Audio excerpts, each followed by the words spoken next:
الديمقراطية لازم تكون محمية ومصانة من الشعب، وده ما يعني انك انت توعي الشعب. نحن برضو لاعتبارات كثيرة منها وعي الشعب ومنها المحتوى الحقيقي للدستور الإسلامي ما بنعتقد أنه في سبيل لصيانة الحقوق الأساسية إلا عن طريق الثورة الإسلامية، ثورة فكرية. والغريب أن احنا بنراها جاهزة ما عايزة إلا المجهود اللي يقوموا به الناس المسؤولين.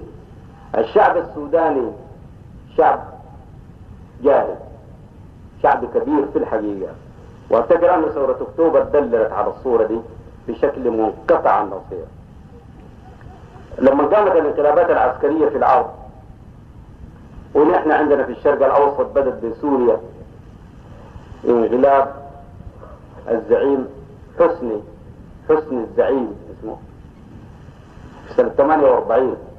من سنة 48 وإلى اليوم سوريا أظنها مارست 14 انقلاب، واحد منهم ما عملوا الشعب.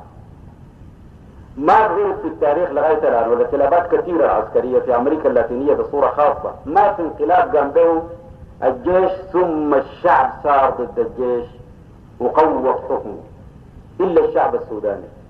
واحد من الإخوان كان في زيارة لسوريا، قال لي واحد من الإخوان السوريين قال لي بس قول لي كيف عملتوها، كيف يعني الشعب السوداني استطاع أن يتخلص من الجيش. الشعب السوداني في مسألة أكتوبر الإنسان يشوف العناية الإلهية ظاهرة بشكل غريب. الحاجة المعروفة عن الثورات بيكون عندها مخططين وعندها خطبة وعندها مدبرين يشتغلوا تحت الأرض وعندها موقتين لها 200 تنبع فوق الأرض. الثورة السودانية ما كانت كده، ولا فيها خطبة ولا فيها مخططين ولا فيها موجهين ولا فيها زعماء وقادة. القادة جو بعد ما انتصرت الثورة وجاي يضللوا مسيرة الشعب في الحقيقة.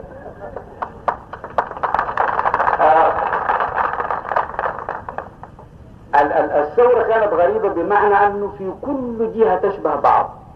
يعني أنت كان جيت من فور سودان، جيت لكسلة أو جيت لمدني أو كنت في الأبيض، ترى أنه النساء والأطفال والرجال كل واحد كأنما القضية قضيته. بعدين الشعب يتحرك، أوقع عقوبات على ناس غريبة جدا. يعني لما انت قلبي تفكر تعرف أنه الناس دي بيستحقوا، الناس اللي حرقوا مكاناتهم، الناس اللي حرقوا عربياتهم وقلبوا عربياتهم، تلقى أنهم عملوا حاجة. لما ترجع لها تلقاها في الصورة دي. حرقوا الدكاكين. بعض الناس اللي أخذوا يعني بعض المخربين اللي حاولوا ياخذوا مثلا فلوس قلعوها منهم ومزعوها ورموها، الناس لقوها جزء منها محروق وجزء سالم. ما كان في ناس، ما كانت في فوضى، كأنما كانت حكومة منظمة، وهي روح قطيع الشعب كله بالصورة دي.